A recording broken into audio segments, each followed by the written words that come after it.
ফেসবুকের বন্ধুদের জন্যে আজকে একটা গল্প নিয়ে এসেছি। যদিও আষাঢ় মাস, তবুও মনে হলো রবীন্দ্রনাথের একটা গল্প পড়ি। রবীন্দ্রনাথের গল্প না, রবীন্দ্রনাথকে উপলক্ষ মানে রবীন্দ্রনাথের ছায়ায় আমি একটা গল্প লিখেছি, রবীন্দ্রনাথকে রেখে, রবীন্দ্রনাথের নামটা ব্যবহার করে আমি সেই গল্পটা পড়ছি। তোমরা কেমন আছো? কেমনভাবে কাটাচ্ছ আষাঢ় মাসটা, বৃষ্টির দিন? অনেকেই তো অফিস করছো, সবাই তো আর আমার মতো বেকার নয়, অসুস্থ শরীর নিয়ে বাড়িতে বসে রয়েছি। ভাবছি হয়তো সেজে গুজে আর অসুস্থ বলছি কেন, সাজিনি, ম্যাক্সির ওপর একটা ওড়না চাপিয়ে নিয়েছি।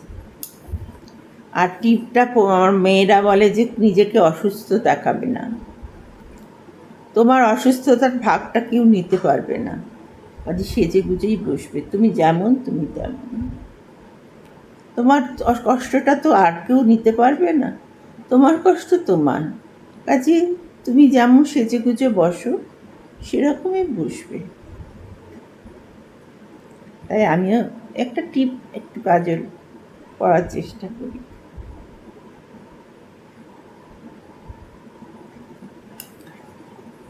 সেদিন ছিল 25শে বৈশাখ, গল্পটার নাম। বেশি কিছু চাইনি তোমার কাছে, তো বলেছিলাম শুধু একটা সুন্দর সকাল উপহার দিতে পারো আমায়।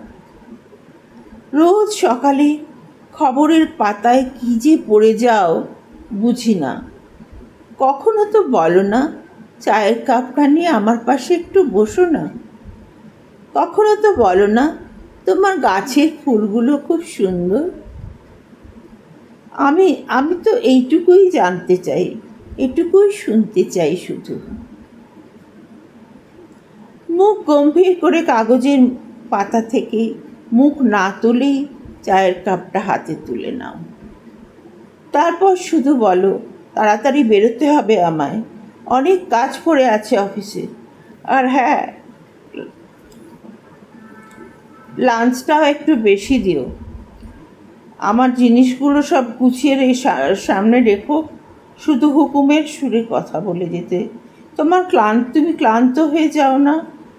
আমার দীর্ঘশ্বাসের শব্দ তোমার কানে পৌঁছয় না? আমি প্রতিদিন একটু একটু করে হতাশায় ডুবে যাই, তুমি হারিয়ে যাই, ডুবে যাই।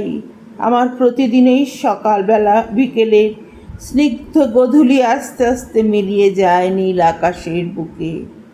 নেমে আসা সন্ধ্যা, আকাশের বুকে ফুটে ওঠে অসংখ্য তারা। আমি সেই তারার মাঝে খুঁজে চড়ি হারিয়ে যাওয়া স্বপ্নদের। হঠাৎ চমকে উঠি টিভিতে রাজনৈতিক নেতাদের ঝগড়ার আওয়াজে। বুঝতে পারি তুমি এসে গেছো। আমায় দেখে বললে, চা হয়েছে নাকি? ম্লান হেসে উত্তর দিলাম, হয়েছে, দিয়ে যাচ্ছি। গতবার 25শে বৈশাখ রবীন্দ্রনাথের ছবিতে মালা দিয়ে সাজিয়েছিলাম। সামনে কাঁসার রেকাবে রেখেছিলাম এক মুঠো চাঁপা ফুল। ঘরটা ফুলের গন্ধে ভরে আছে, সেই সঙ্গে ভরে আছে আমার প্রাণটাও। আজ যে আমার প্রাণের বন্ধুর জন্মদিন, জীবনের বন্ধুর জন্মদিন, জীবনের সবচেয়ে প্রিয় বন্ধু।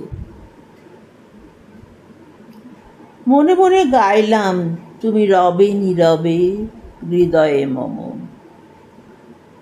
নিজেকেও সাজিয়েছিলাম একটু নতুন সাজে। তুমি ঘরে ঢুকেই বললে, বাহ, সুন্দর ফুলের গন্ধে ঘরটা ভরে আছে তো। আমি মৃদুস্বরে বললাম, আজ 25শে বৈশাখ। তুমি দায়সারাভাবে বললে, ও, তা ভালো করেছ। অনেক দিন রবীন্দ্রসঙ্গীত শোনা হয় না। আজ আমার অফিসের এক কলিগ শর্মিষ্ঠা খুব সুন্দর গাইল রবীন্দ্রসঙ্গীত, মনটা যেন ভুলে গেল। ও, চা দেবে তো নাকি? রান্নাঘরে গিয়ে চা বানাতে বানাতে চোখ দুটো অজান্তে ঝাপসা হয়ে গেল। আমার তানপুরাটায় ধুলো জমে গেছে। কার জন্যে গান গাইব? গান শোনার লোকটাই তো বেসুরো, সে অন্য লোকের সুরে মুগ্ধ হয়, আমার গান শোনার সময় হয় না।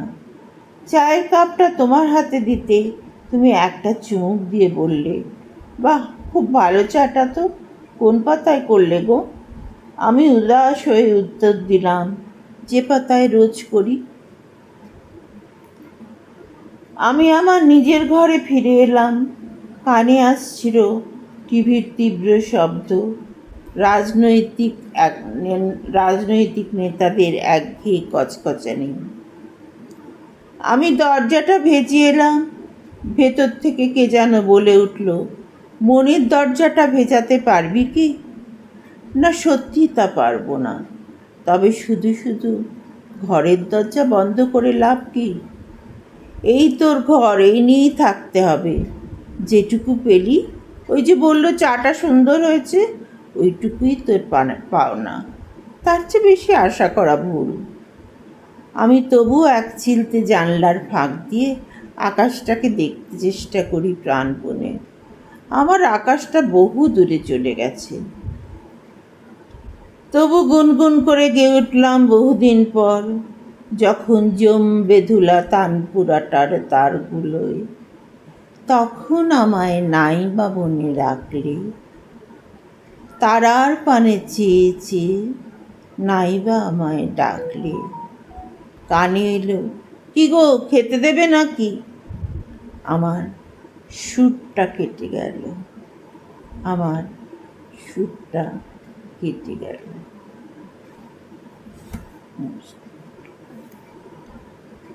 সবাইকে জানাই আন্তরিক ভালোবাসা। আবার একদিন গল্প শোনাবো।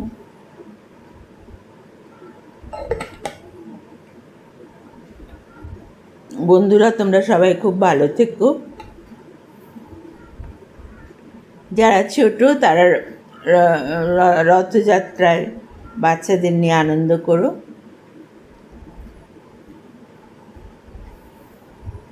আমি রাখি এবার।